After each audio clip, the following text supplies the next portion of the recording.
Assalamualaikum warahmatullahi wabarakatuh. Selamat siang para netizen di mana saja Anda berada. Salam opini rakyat.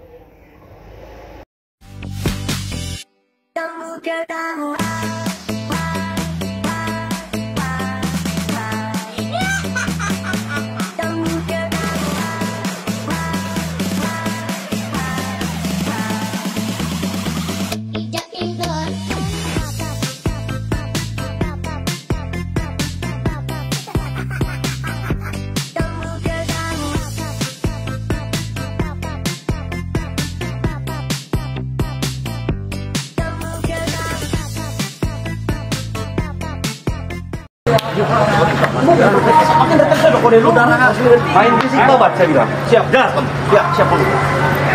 Ingat, kami bela negara. Jadi saya udah kasih kode dulu, paham? Siap. Sama-sama, Bang. Siap. Kalau lu main fisik dengan kita, security jangan. Karena kita tinggal langsung. Ya.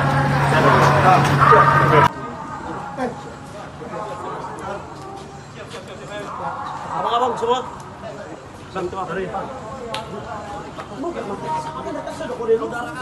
Main fisik tobat saya bilang. Siap. Jelas, Bang. Ya, siap. Ingat, kami bela negara. Ya. Jadi saya udah kasih kode dulu, paham? Siap. Sama-sama, Bang. Siap. Kalau lu main fisik dengan kita, security jangan. Karena kita tinggal langsung. Ya. Siap.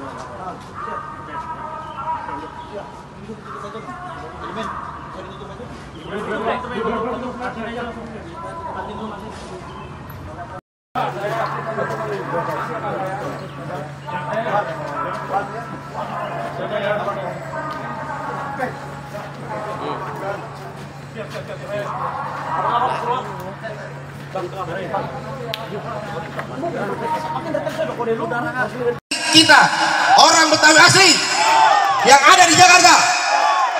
Selama ini kita cukup nonton, selama ini kita cukup melihat. Kalau mereka masih mau kita panggil sebagai saudara, kalau mereka mau tetap ada di sini, kita tidak usir. Mereka harus hormati kita, mereka harus hargai kita. Jujur, hidup, kita jaga. Yang benar, yang benar, satu komando. Setelah ini, saya dengan beberapa perwakilan akan mendatangi Polda Metro Jaya. Kita minta kepada aparat penegak hukum menangkap semua oknum tersebut. Tangkap, adili sampai tuntas. Jangan hanya ditangkap, dipajang, buat kita diam, kita tenang. Basi, haram buat kita, buat diam. Takut apa kagak kita datang ke Polda? Berani kagak? Habis ini, sebagian yang mau ikut, yang mau mewakili, kita datang ke Polda Metro Jaya. Sebagian ada di sini, temenin Bang Eko sampai selesai acara. Kita bikin pernyataan di sana, kita kasih tahu sama mereka.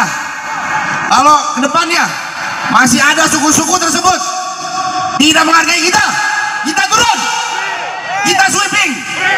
Terjadi dulu di Kalimantan, dari suku Madura, Petatang Petenteng sama orang Dayak. Ujung-ujungnya Madura diusir, ditendang dari Kalimantan. Bukan tidak mungkin Forkabi dan ormas-ormas Betawi semua bergabung melakukan perbuatan-perbuatan yang dianggap anarkis kalau diperlukan untuk gusur, untuk usir mereka semua. Setuju? Saya mohon doa, semoga nanti perjalanan kita ke Polda Metro Jaya dapat lancar, walaupun di sana terjadi sedikit-sedikit gesekan, yang penting kita siap dari sini.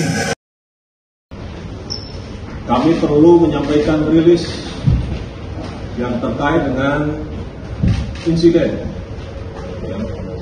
kejadian kemarin hari Sabtu, kegiatan aksi pembubaran yang dilakukan oleh sekelompok masyarakat. Baik, terima kasih rekan-rekan media. Di belakang saya para pelaku yang sudah kita amankan.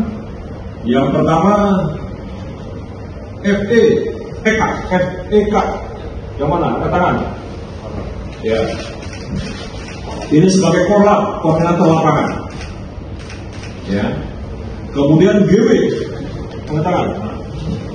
Ini selaku pelaku pengerusakan spanduk yang ada di dalam gedung. dan penganiayaan terhadap petugas keamanan Satpam, termasuk anggota Polri juga ada yang jadi korban penganiayaan terhadap yang dilakukan oleh mereka. Kemudian JJ, angkat tangan. Yang tersangkanya 2. Oh, ini yang 2. Kita masih jalan. Yang satunya LW, baru 2-nya. Oh iya, baru 2 yang sudah terindikasi dia bisa ditetapkan sebagai tersangka. Ada lagi mungkin? Silakan. The Fufu Fafa Show has begun. Pertunjukan Fufu Fafa sudah dimulai. Tanggal 19 September saya pernah menyampaikan statement saya di publik melalui laman media sosial X. Saya menyatakan bahwa Fufu Fafa akan tiba waktunya menggunakan kekuatan preman melindungi kepentingan dirinya di tengah serangan negatif opini publik terhadap dirinya. Dan saya tidak kaget ketika kemarin acara diskusi yang dihadiri oleh mantan ketua PP Muhammadiyah Bapak Din Samsudin, dan juga ada pakar hukum tata negara Refli Harun dan beberapa tokoh lainnya, ada Said Didu juga, dibubarkan oleh sekelompok orang yang disebut OTK, orang tak kenal, ya. Tapi publik menyebutnya sebagai preman. Apa yang terjadi kemarin pada pembubaran itu, menurut saya adalah demi melindungi kepentingan pihak atau kelompok yang memang akan menjadi topik pembahasan di dalam diskusi tersebut. Yang terganggu dengan diskusi tersebut adalah Fufu Fafa dan keluarganya. Maka Fufu Fafa tentu tidak ingin diskusi itu semakin menghasilkan opini publik bagaimana nantinya Fufu Fafa akan bisa gagal, tidak bisa menduduki jabatan yang telah dimilikinya.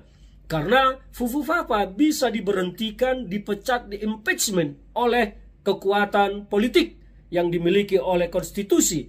Dan inilah yang ditakutkan oleh Fufu Fafa ketika dirinya merasa terancam bahwa dia akan dipecat, diberhentikan, dan publik khawatirkan oleh Fufu Fafa semakin memahami alur hukum, alur politik dari pemberhentian Fufu Fafa nantinya dari jabatannya. Inilah ketakutan Fufu Fafa. Maka Fufu Fafa melakukan sebuah aksi vandalisme. Saya menyebutnya aksi vandalisme, menyewa orang-orang yang disebut publik dengan sebutan preman, membubarkan diskusi tersebut. Dan konyolnya, para pelaku seperti bersahabat dengan aparat penegak hukum kita. Padahal saat itu juga seharusnya mereka bisa ditangkap dan diproses hukum. Tetapi apa yang terjadi? Mereka malah terlihat akrab dengan penegak hukum, terutama dari teman-teman kita yang berjaga di sana dari pihak kepolisian. Ada apa ini? Apakah ada order pesanan kepada aparat di lapangan untuk tidak mencegah, tidak mengganggu, dan tidak menghalangi? Saya tidak tahu. Tetapi bagi pemikiran saya, ini adalah sesuatu peristiwa yang sangat memprihatinkan. Aparat hukum ada di situ tetapi tidak mengambil tindakan. Saya tidak menuduh bahwa teman-teman kepolisian di sana terlibat dalam pembubaran ini, tetapi saya sayangkan mengapa teman-teman pihak kepolisian diam.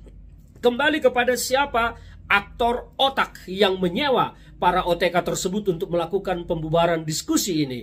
Tetap analisisnya adalah pihak yang merasa terganggu. Siapa yang terganggu di sini adalah istana Fufu Fafa. Maka order ini saya percaya berasal dari istana Fufu Fafa secara berjenjang ke bawah. Tidak mungkin juga istana Fufu Fafa yang langsung mengorder OTK-OTK tersebut, tetapi melalui orang-orang yang berada di dalam lingkaran istana Fufu Fafa.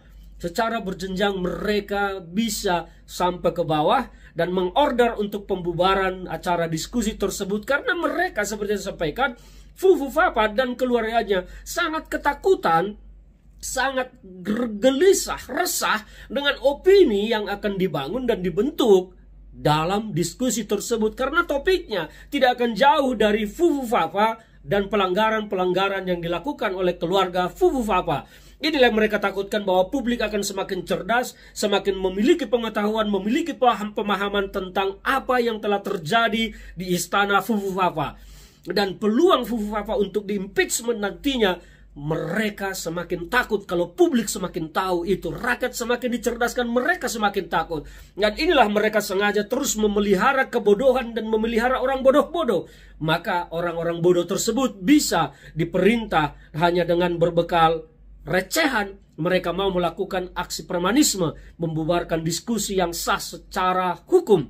Meskipun belakangan kepolisian menyatakan acara diskusi tersebut tidak ada pemberitahuan kepada pihak berwenang. Dan ini pun kita sayangkan, kalau memang tidak ada pemberitahuan, ya sangat kita sayangkan juga. Tetapi itu adalah bukan kejahatan. Yang menjadi kejahatan adalah aksi premanisme yang membubarkan diskusi tersebut. Dan siapa yang membubarkan ini tentu adalah orang-orang yang terganggu, sekali lagi terganggu dengan kebenaran yang akan dibuka dalam acara diskusi tersebut. Siapa itu? Ya Fufu Fafa dan keluarganya. Siapa yang bertanggung jawab? Istana Fufu Fafa. Sobat netizen, apa pendapat Anda? Silahkan tulis di kolom komentar. Terima kasih telah menonton video ini sampai selesai. Salam hormat. Wassalamualaikum warahmatullahi wabarakatuh.